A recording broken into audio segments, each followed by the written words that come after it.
देखो पिछले क्लास में हमने किया था excess pressure inside a liquid drop, है ना। तो उसमें हमने देखा था कि जो प्रेशर है वो लिक्विड ड्रॉप के अंदर और बाहर डिफरेंट है। क्यों? क्या कारण था? लिक्विड ड्रॉप क्या था? स्फेरिकल इन शेप था, स्फेरिकल इन शेप। अगर आपको क्लास 10 याद है, क्लास 10 अगर याद है, उसमें आपने रे डायग्राम वाला एक चैप्टर किया था, लेंसेज वाला, मिरर वाला। तो उसमें हम क्या करते थे? स्फेरिकल लेंस लेते थे। जैसे ना ऐसे स्फेरिकल लेंस होता था, उसको अगर हम काट देंगे, अगर कनकेव हुआ तो वो अपनी अलग शेप बनाएगा, कन्वेक्स हुआ तो अपनी अलग शेप बनाएगा, है ना। तो इस तरह से हमारे पास एक ऐसे लेंस बन के आ जाता था, काट के एक ऐसे लेंस बन जाता था। तो ये कैसे बनते थे? मिरर से तो बनता नहीं था। क्यों बनते थे? तो एक पार्ट लेके, क्योंकि कर्व्ड सरफेसेस क्या थे? Curved surfaces. ये 2D में है तो इसको हम सर्कुलर मान के चलते हैं। स्फेरिकल लेंस है, चलो स्फीयर मान के चलते हैं, ठीक है। यहाँ पर इसकी शेप चलो कुछ अलग आ गई, बने तो स्फेरिकल लेंस से। सिमिलरली के स्फेरिकल शेप। अब एक ड्रॉप, या मान लो जैसे कि वहां चंद करे तो बबल, तो उसका बबल है, कंप्लीटली स्फीयर, बहुत अच्छा स्फीयर बनाता है और हवा में घूमता है। लिक्विड के मॉलिक्यूल्स या लिक्विड के बल्स जो होते हैं, ड्रॉप्स है, वो हवा में घूमते हैं, कि बहुत बड़ी हवा में घूमते हैं। क्या लिक्विड की ड्रॉप्स, तो ड्रॉप्स, हैवी ड्रॉप्स की बात करूँ, छोटी बट हैवी, जिस तरह से सोप के बबल उड़ते हैं, फ्लो करते हैं हवा में, झूमते जाते हैं, क्या लिक्विड के ड्रॉप्स? उनकी जो डेंसिटी का फर्क होता है, सोप की कंसिस्टेंसी कुछ और है, सोप सॉल्यूशन की कंसिस्टेंसी एक्चुअली कुछ और होती है, लिक्विड की वाटर की कुछ और होती है, सॉल्ट वाटर की कुछ और होती है, प्योर वाटर की कुछ और होती है, ठीक है। तो बहुत सारे कारण होते हैं। पर देखिए, जो ड्रॉप है, जो सोप बबल है, हवा के अंदर, अंदर का प्रेशर बाहर के प्रेशर से ज्यादा होता है। हमने ये चीज पढ़ी है पिछली क्लास में भी कि इनसाइड का प्रेशर आउटसाइड की प्रेशर से कम होता है। और ये प्रेशर डिफरेंस क्यों होता है? Because of this curved liquid surface, ये कर्व आ गया। जैसे स्फेरिकल लेंस हमने पढ़ा था, वैसे ये शेप आ रही है ना, कर्व्ड शेप आ रही है ना। इवन हमने ये भी पढ़ा था कि प्रेशर इनसाइड को हम क्या कहते हैं? कनकेव। प्रेशर आउटसाइड को कन्वेक्स। तो कनकेव माइनस कन्वेक्स किया था, pressure on the concave side minus pressure on the convex side. तो लेंस वाली एग्जांपल से उठाया था हमने, तो यही चीज यहाँ पे हो रही है, राइट। तो अब देखिए, जो कर्व्ड सरफेस होने के कारण जो इतना बड़ा हमारे पास डिफरेंस आ जाता है, उसको हम कैसे देखते हैं? मान लो मेरे पास एक सिंपल इस तरह से फिगर है, ठीक है, मेरे पास पानी है, सरफेस है, प्लेन है, इधर बहुत सारे मॉलिक्यूल्स है यहाँ पे,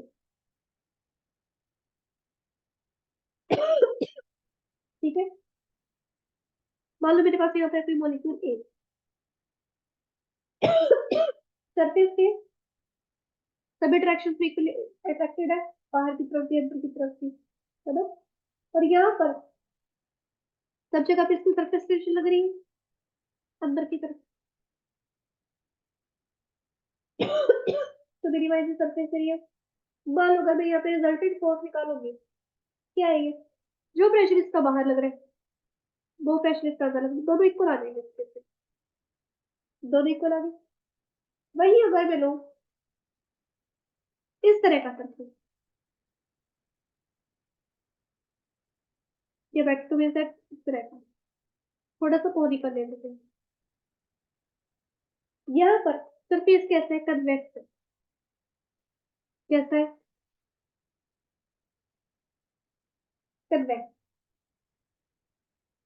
यहाँ पर इसके ऊपर एक डाउनवर्ड फोर्स लग रही है, ठीक है। रिजल्टेंट फोर्स है ये को डिबेट नहीं है, ये रिजल्टेंट फोर्स है। कैसे आई है रिजल्टेंट फोर्स? रिजल्टेंट फोर्स तो कुछ फोर्सेस के एक्शन के होने की वजह से आती है ना। यहाँ पर जो सरफेस टेंशन लग रही है, यहाँ तो इधर और इधर ऐसे लग रही है, सरफेस टेंशन इस तरह से लग रही है ताकि ये अपनी शेप को इस तरह से मेंटेन कर सके। सरफेस कन्वेक्स होने की वजह से अपनी शेप को मेंटेन करने के लिए सरफेस टेंशन इस तरह से साइड से लग रही है, ठीक है। और उनका उसका रिजल्टेंट मेरे पास यहाँ पर एफ नीचे डाउनवर्ड एक्ट कर रहा है इस तरह से। अब ताकि ये जो सरफेस है, अब ये जो सरफेस कन्वेक्स शेप पे जो सरफेस है इक्विलिब्रियम पे रहे, कन्वेक्स शेप पे जो सरफेस है वो इक्विलिब्रियम में रहे, उस कारण जो प्रेशर होगा ऑन द लिक्विड साइड यानी कि इंटरनल प्रेशर जो होगा वो आउटसाइड आउटसाइड प्रेशर से क्या होगा, ज्यादा होगा। Pressure inside the liquid drop जो कि कन्वेक्स शेप लेके बैठती है वो ग्रेटर देन होगा आउटसाइड। ये चीज हमने पहले भी की थी ना लिक्विड ड्रॉप पे। लिक्विड ड्रॉप पे कैसे लिया था, कन्वेक्स साइड की तरफ थी बाहर की तरफ। इसमें मेरे पास कोई ड्रॉप ही इस शेप में आ गया। अब मान लो मेरे पास सरफेस है इस तरह से, इस तरह ये क्या है, कंक्रीट। सारा का सारा इधर लिक्विड है, इसमें लिक्विड अंदर था, इस तरह था। ठीक है, अभी यहाँ पर ये सारा लिक्विड है। अब इस केस में क्या होगा, कैसे भी कुछ ना कुछ चेंज आएगा। यहाँ पर सरफेस टेंशन ऐसे एक्ट करेगी कि यहाँ पे कोई मॉलिक्यूल, यहाँ पे भी कोई मॉलिक्यूल था, यहाँ पर सरफेस टेंशन ऐसे एक्ट करेगी साइड वाइज। साइडवेज यहाँ पे भी थी, यहाँ पे भी थी, लेकिन जो रिजल्टेंट फोर्स होगी वो डाउनवर्ड नहीं जाएगी, वो इस तरह से अपवर्ड जाएगी ऐसे। Resultant force will be acting upwards because of the surface tension on the molecule। मान लो यहाँ पे भी ये मॉलिक्यूल है, यहाँ पे भी ये मॉलिक्यूल, यहाँ पे भी ये था। अब जो सरफेस है वो इक्विलिब्रियम में रहे, और ये इक्विलिब्रियम में यही मतलब कहीं सरफेस टेंशन रिजल्टेंट फोर्स इतनी भी ज्यादा ना हो जाए कि यहाँ से भी पिचक जाए, यहाँ से भी पिचक जाए, और ये ऐसे बन जाए, ऐसे इन द सेंस ऐसे बन जाए, ऐसे से ऐसे आ जाए, या सेम इस केस में, ताकि सरफेस टेंशन और ये फोर्सेस इक्विलिब्रियम में रहे। इसलिए इनसाइड की फोर्स आउटसाइड से ज्यादा थी, या आउट इनसाइड का प्रेशर आउटसाइड से ज्यादा। अगर इक्विलिब्रियम में नहीं है दैट मींस ये सरफेस टेंशन की फोर्सेस या तो ये इसके ऊपर हावी पड़ जाएगी और ऐसे बना देगी इसको, या रिजल्टेंट फोर्स इतनी ज्यादा हैवी हो जाएगी कि लिक्विड का जो सरफेस है या लिक्विड की जो शेप है ऐसे हो जाएगी। सिमिलर इसका भी ऐसे होने के चांसेस है। तो इक्विलिब्रियम को मेंटेन करने के लिए होता है। यहाँ पर इस साइड प्रेशर कौन सा है,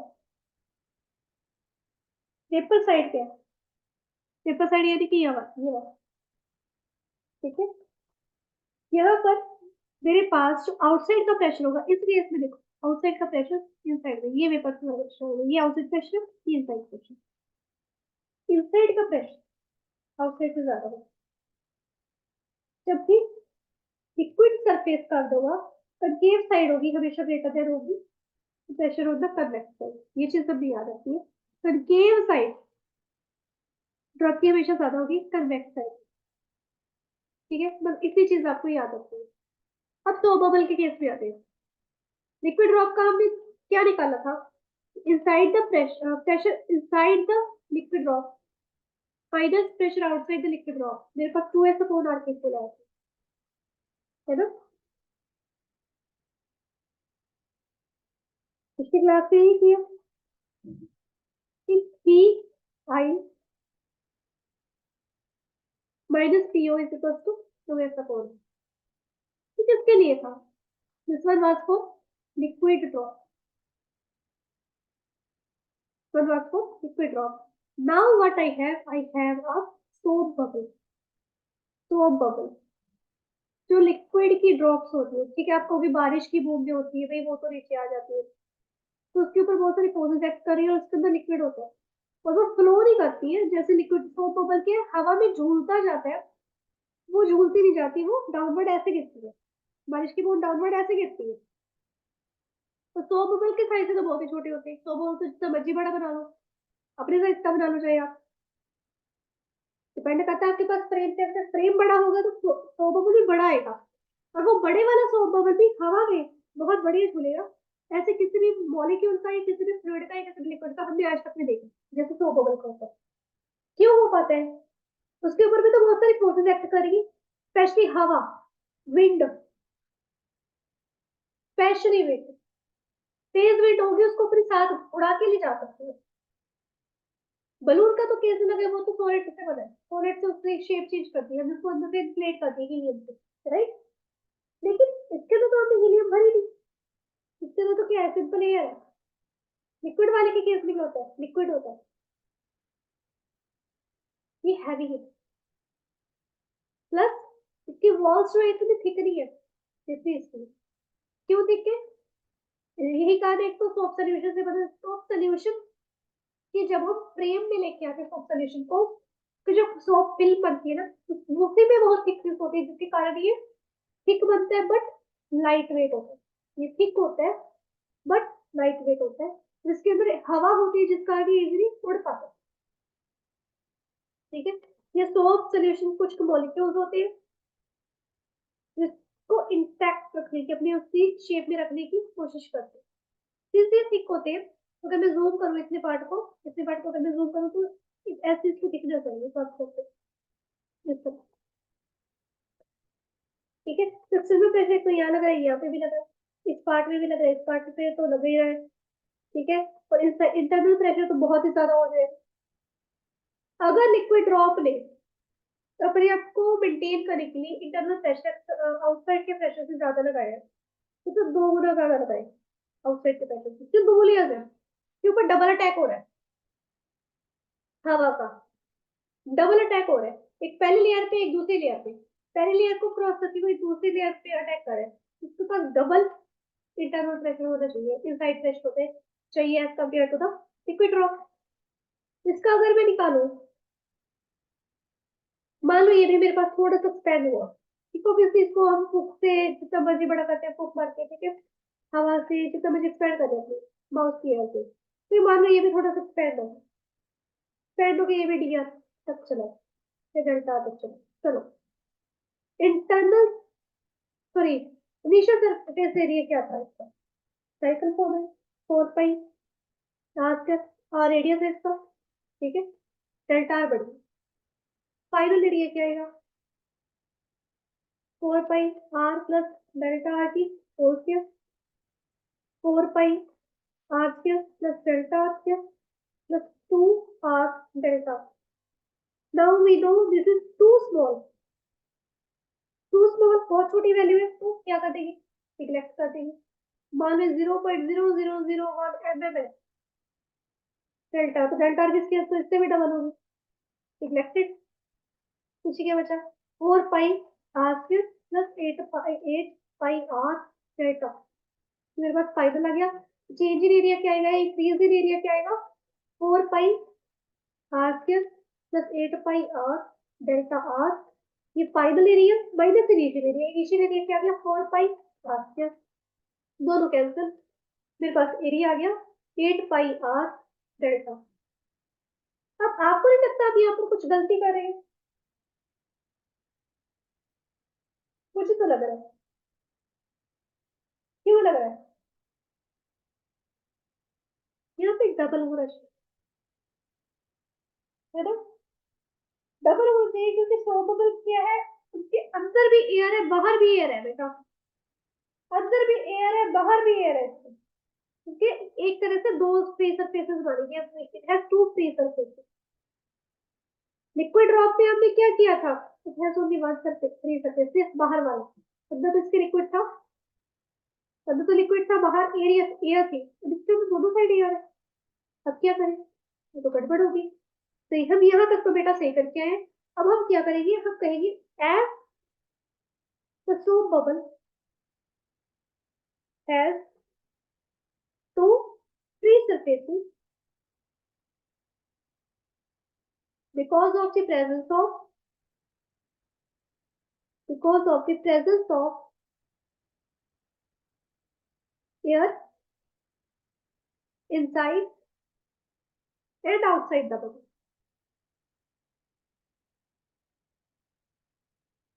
The effective, जो एक्चुअल में मेरे पास जब मैंने डिटरमाइन किया, इंक्रीज इन सरफेस एरिया है, वो मेरे पास डबल दिखता है, तो दो सरफेस से हम कहते हैं दो लेयर बन के चलते हैं, डबल लेयर बन के चलते हैं, यही कारण है डबल लेयर क्यों मानते हैं, 2 पाई आर डेल्टा, तो मैं यहाँ पे सरफेस एरिया क्या मानूंगी, 16 पाई आर डेल्टा, ये मानेंगे सरफेस एरिया। तो इक्वेशन नंबर 1 लिखते हैं।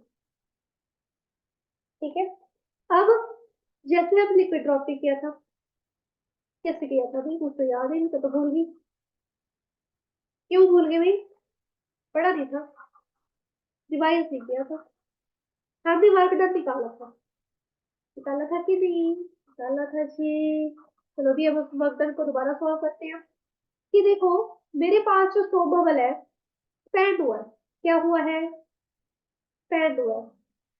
जब ये एक्सपैंड हुआ, डेल्टा आर से एक्सपैंड हुआ, तो फिर इस एक्सपेंशन के दौरान भी इसके ऊपर क्या लगी है, फोर्स लग रही है। फोर्स लग रही है मतलब कि इसके ऊपर काम किया जा रहा है इसको बाहर निकालने के लिए।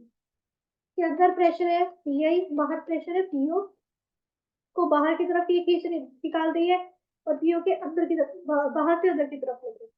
और क्या लग रही थी, सरफेस टेंशन। सरफेस टेंशन अंदर की तरफ इस तरह से लग रही थी। ठीक है, सरफेस टेंशन लग रही थी इस साइड के, इस side pressure towards the wall, surface tension towards the centre लग रही थी।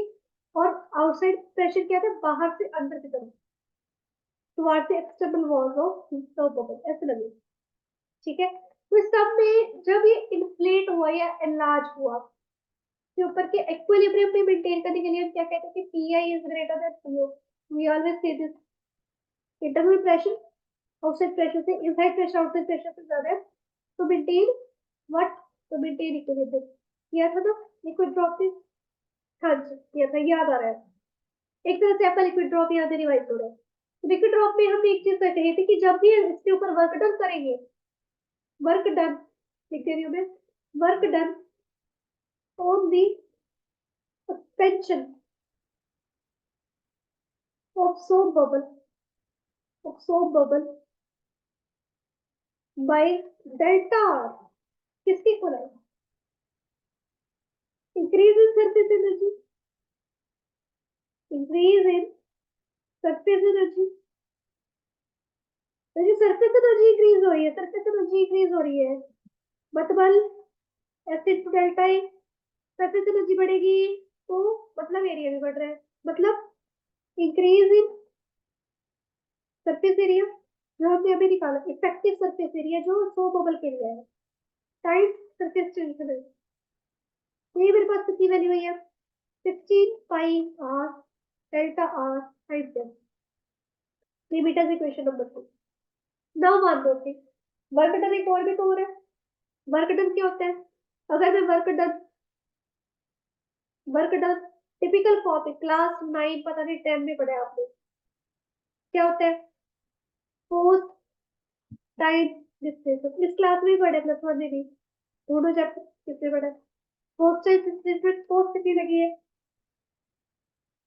इनसाइड माइनस आउटसाइड, इनसाइड भी तो पोस्ट लगी तभी प्रेशर निकला है, आउटसाइड भी पोस्ट लगी है, टाइम डिस्प्लेसमेंट डेल्टा आर हुई है। इनसाइड पोस्ट, पोस्ट क्या होता है, pressure into area. Inside force जब लगी तो इनसाइड प्रेशर लगा किसके ऊपर, एरिया के ऊपर। सो बबल के अंदर फोर्स लगी है, क्यों लगी, क्योंकि अंदर से प्रेशर लग रहा है बाहर की तरफ एक एरिया के ऊपर। आउटसाइड फोर्स लग रही है, दैट मींस आउटसाइड प्रेशर लग रहा है उसी एरिया के ऊपर। ठीक है, तो मैं कह दूंगी P I minus P O, ए मैंने पहले निकाल दिया, ए मैंने पहले बार निकाल दिया, टाइम्स डेल्टा। ए क्या है, ए क्या है, सरफेस एरिया, सरफेस एरिया किसका, स्फीयर का, which is 4 pi are square दिया। चलो इसको भी हमने लिख लिया। अब इक्वेट करेंगे equation number 2 and 3। Now we will compare,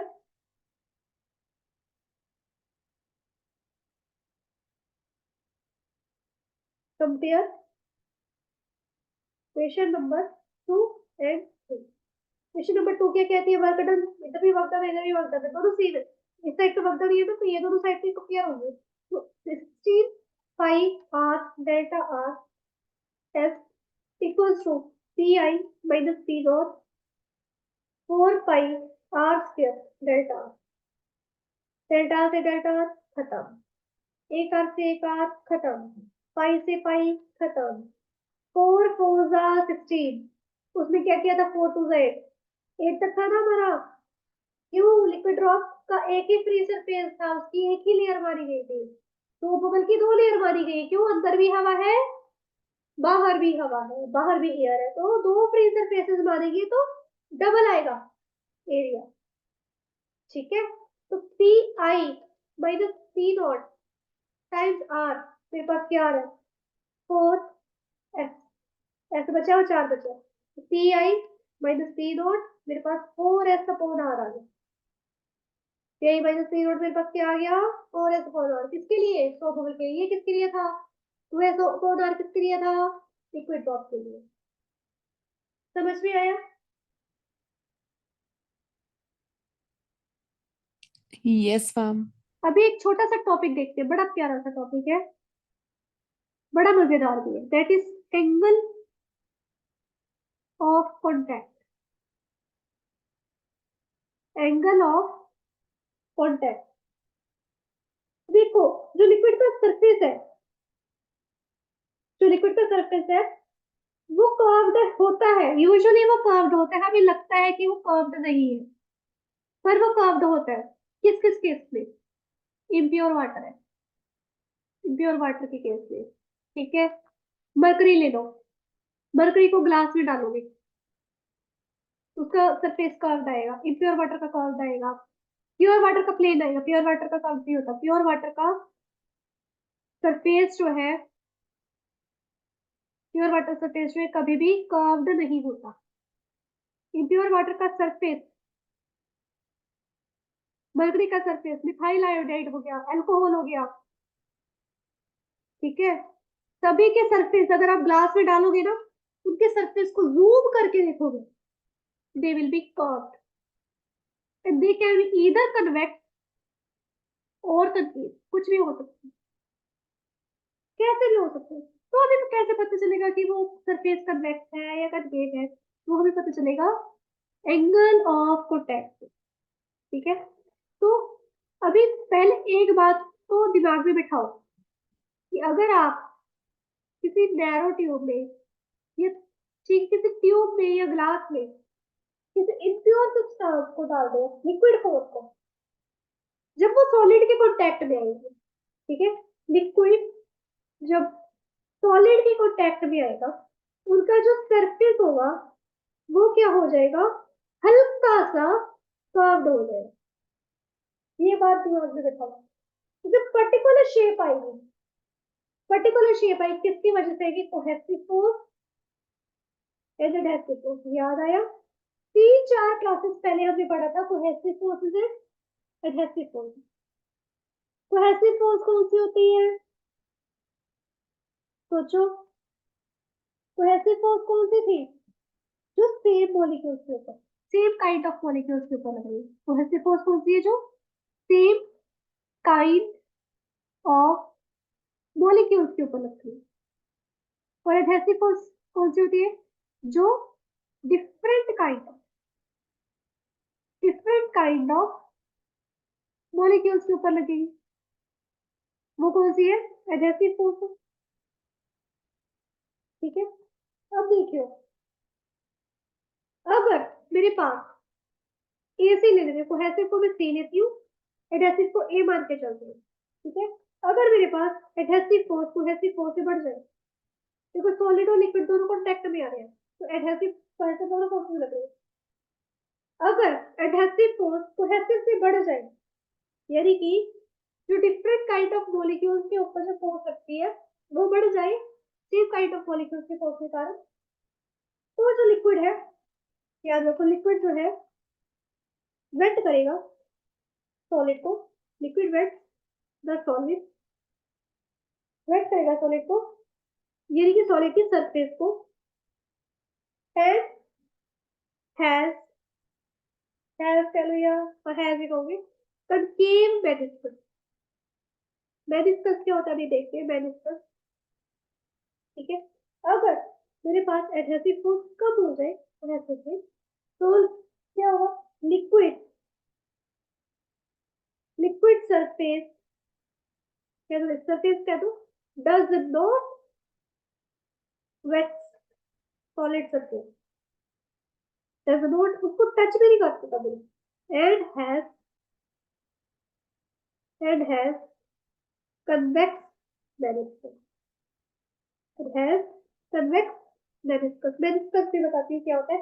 अगर मेरे पास दोनों इक्वल आ जाए तो this happens in pure water, distilled या प्योर वाटर, लिक्विड सरफेस की,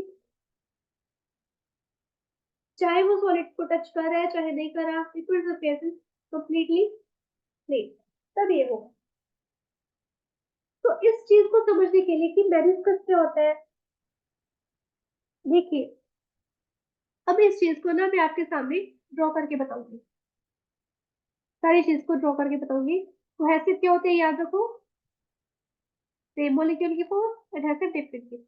अगर मेरे पास, ध्यान दो, अगर मेरे पास यहाँ पर एक बीकर है, यहाँ पर एक बीकर है, ठीक है, और इसके अंदर कोई ना कोई फ्लूइड है, कोई ना कोई लिक्विड है, ठीक है, और मेरे पास में यहाँ पर इसके अंदर मैंने एक ट्यूब डाल दी,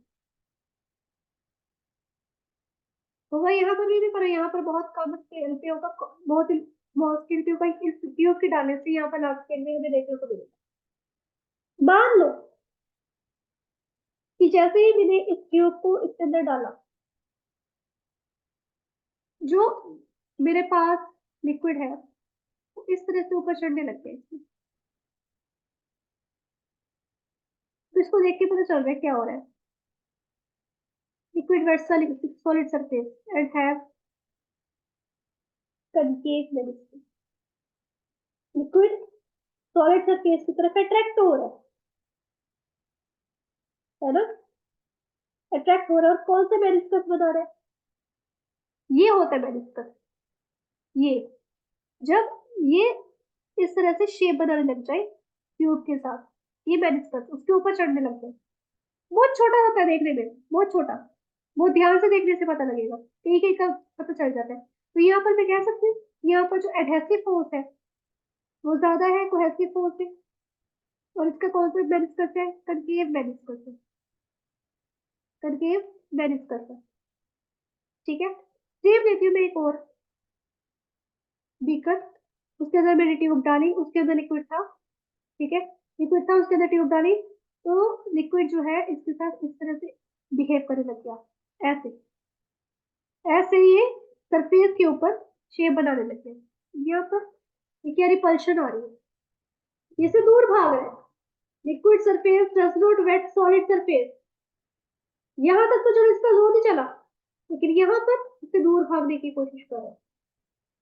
दैट मींस एडहेसिव फोर्स यहाँ पर क्या है, कम है कोहेसिव से, liquid surface does not wet solid surface, और यहाँ पर कौन सा मेनिस्कस आ रहा है, यहाँ पर कन्वेक्स मेनिस्कस, कौन सा मेनिस्कस आ रहा है, कन्वेक्स मेनिस्कस। तो देखो एंगल ऑफ कांटेक्ट का इससे क्या लेना देना, एंगल ऑफ कांटेक्ट इसको हम थीटा बोलेंगे, ये होता है एंगल बिटवीन, थीटा यानी कि angle between tangent to the liquid, to the liquid surface at the point of, at the point of contact, as the solid surface, and the solid surface inside the liquid। इसको समझो, tangent to the liquid surface की बात होगी, tangent to the liquid surface जो कि solid से दूर है, वो टेंजेंट जो सॉलिड से दूर है, जिसको मैं यहाँ पे दिखाती हूँ। इस वाले में ये tangent to the liquid surface है, सिर्फ लिक्विड की तरफ तो टेंजेंट बनता है। अब देखो टेंजेंट कैसे बनता है, टेंजेंट कैसे बनता है, ऐसे ऐसे, का मेन इस तरफ जाने, लिक्विड की तरफ जाने, है ना। तो मैं इतना बड़ा नहीं लूंगी, मैं सिर्फ, मुझे सिर्फ इतने से आसान है, ये tangent to liquid surface, this is tangent to liquid surface. दूसरा क्या, at the point of contact, ये पॉइंट ऑफ कॉन्टेक्ट यहाँ पे था इसका, ये रहा, ठीक है, and solid surface inside the liquid, solid surface and tangent लिख दो, and tangent to solid surface inside the liquid, मतलब कि लिक्विड इनसाइड द लिक्विड, यानी कि लिक्विड की तरफ जा, जो सॉलिड लिक्विड की तरफ जा रहा है उसके बीच का एंगल, लिक्विड की तरफ जो सॉलिड जा रहा है वो यही है ना, ये सॉलिड ये हो गया, ये लिक्विड की तरफ अंदर की तरफ जा रही है। यहाँ पर ये जो टेंजेंट लग रहा है ये टुवार्ड्स या इनसाइड द लिक्विड लग रहा है ना, और ये वाला to the tangent to the liquid surface at the point of contact, away from solid जा रहा है, is away from solid, this one is solid का टेंजेंट है जो लिक्विड के अंदर जा रहा है, टुवार्ड्स द लिक्विड जा रहा है, यही चीज हो रही है। यहाँ पर इन दोनों के बीच में ये जो एंगल बन रहा है, this is angle of contact and this measures the velocity. अगर ये angle of contact less than 90 degree हो, रिमेंबर दिस, अगर ये angle of contact less than 90 degree हो, liquid will wet the solid surface. सिर्फ यही चीज नहीं, यही भी मैटर करती है। कनकेव मेनिस्कस होगा and the liquid, so liquid will rise on the solid surface। हल्का सा ये राइज कर गया ना, इसका नॉर्मल वैल्यू तो यहाँ था, यहाँ पर आ गया, ये तो हल्का सा राइज कर गया। सेम इसमें करके देखो, इसमें मेरे पास देखो सॉलिड का जो टेंजेंट है, जो टेंजेंट टू लिक्विड सरफेस है, ये सॉलिड का एक्चुअल है, एक्चुअल में तो सॉलिड क्या है, अवे फ्रॉम सॉलिड जा रहा है, ये ये यहाँ पर भी सॉलिड से दूर जा रहा था लेकिन नीचे की तरफ जा रहा था, यहाँ पर ऊपर की तरफ जाएगा ऐसे, and tangent to the solid surface inside the liquid, जो लिक्विड अंदर जाएगा, जो सॉलिड लिक्विड के अंदर जा रहा है उसका जो अलग है वो, ये इनका एंगल ऑफ कांटेक्ट आएगा यहाँ पर सीधा, यहाँ पर ये आएगा, ठीक है। तो यहाँ पर जो थीटा आ रहा है, अगर तो ये तो देखो 90 से कम था तो अट्रैक्शन क्रिएट कर रहा है, लिक्विड राइज हो रहा है, लिक्विड वेट कर रहा है सॉलिड सरफेस, तो दैट मींस यहाँ पर एंगल कुछ और आएगा, यार angle will be greater than 90 degree, इसको देख के ही पता चल रहा है 90 से ज्यादा होगा, 90 होता तो ये ऐसे होता, समझ आ रही है, 90 से ज्यादा है ये, जब ये थीटा यानी कि एंगल ऑफ कांटेक्ट 90 से ज्यादा होगा, A will be less than C, adhesive force कम होगी कोहेसिव से, कन्वेक्स में डिस्कस आएगा, एंड लिक्विड क्या करेगा, यहाँ पर लिक्विड में यहाँ पे लिख रही है लिक्विड राइज करेगा, राइज तो पहले किया था, अब यहाँ पे क्या करेगा, लिक्विड डिप्रेस करेगा, बेचारा दुखी होगा, यानी कि नीचे की तरफ चलना, डिप्रेस का मतलब डिप्रेशन होना नहीं होता, ज्यादा ड्रामे मत किया करो, नीचे की तरफ जाएगा, भागेगा सॉलिड के सरफेस से, does not wet the surface, यहाँ पे रिपल्शन क्रिएट करेगा ये, अगर एंगल ऑफ कांटेक्ट मेरे पास ज्यादा हो, ठीक है। Now this thing occurs in impure water, हमें इम्प्योर वाटर से मतलब है, अल्कोहल वगैरह काफी कुछ चीजें होती है इसमें, काफी कुछ होता है, तो this thing happens in what, impure water. तो एंगल ऑफ कांटेक्ट से हमें पता क्या, अभी ये चीज होती है मरकरी में, ये भी देख लो, ये चीज होती है मरकरी में, एंगल ऑफ कांटेक्ट हमें क्या बताता है, नेचर किसका, नेचर किसका बताता है, nature of solid and liquid, angle of contact से पता चले हमें nature of solid and liquid क्या है। एक चीज और बताते हैं कि जो सॉलिड सरफेस है, ये कोई भी सरफेस इन कांटेक्ट है वो कितना क्लीन है, सरफेस ऑफ कांटेक्ट की क्या बताते हैं, क्लीन लाइंस। मान लो यहाँ पर अगर ऑयल वगैरह लगाओ, तो यहाँ पे वाटर है तो रिपल्शन थोड़ी बहुत होगी, ये कोई ऐसी चीज लगी हो जिससे वाटर रिपेल करता हो, ठीक है, तो वो भी चीज होती है, तो क्लीन लाइंस, क्लीन पता चलती है कि क्लीन पता लगती है सरफेस ऑफ कांटेक्ट, ठीक है। फिर तीसरी बात क्या पता चलती है कि मीडियम कैसा है, medium above the free surface of liquid, above the free surface of liquid, हो सकता है ऊपर सरफेस कुछ ऐसा हो, यहाँ पर वैक्यूम है, ये कोई ऐसा एरिया है जिससे क्या है वो राइज हो रहा है या डिप्रेस हो रहा है, इसके बारे में भी पता लगता है, और टेम्परेचर, टेम्परेचर का भी पता लगता है, टेम्परेचर ऑफ लिक्विड, ठीक है। लिक्विड जो वेट करते हैं वॉल्स ऑफ द वेसल को, उनका जो एंगल ऑफ कांटेक्ट हमेशा ये होगा, जिसको हम क्या कहते हैं, एक्यूट। एक्यूट ही है ना। और जो do not wet, that do not wet, यहाँ पर A is less than C, यहाँ पर एंगल क्या है, ऑब्वियस सी बात है, ऑप्टिम्म आएगा। ग्रेटर देन 90 है तो ऑप्टिम्म है, लेस देन 90 है तो एक्यूट है। तो एंगल ऑफ कांटेक्ट जो वाटर का है, वाटर एंड ग्लास का जो है, यहाँ पे देख लो, angle of contact between water and glass कितना है, 8 डिग्री। ठीक है। मरकरी और ग्लास का, मरकरी एंड ग्लास का 138 डिग्री, इतना बड़ा डिफरेंस है। ठीक है। और प्योर वाटर और सिल्वर अगर ले, प्योर वाटर एंड ग्लास में ले रहे, प्योर वाटर एंड सिल्वर अगर लेते, सिल्वर के बोतल में अगर इसको डाल दे तो एंगल ऑफ कांटेक्ट आएगा 90।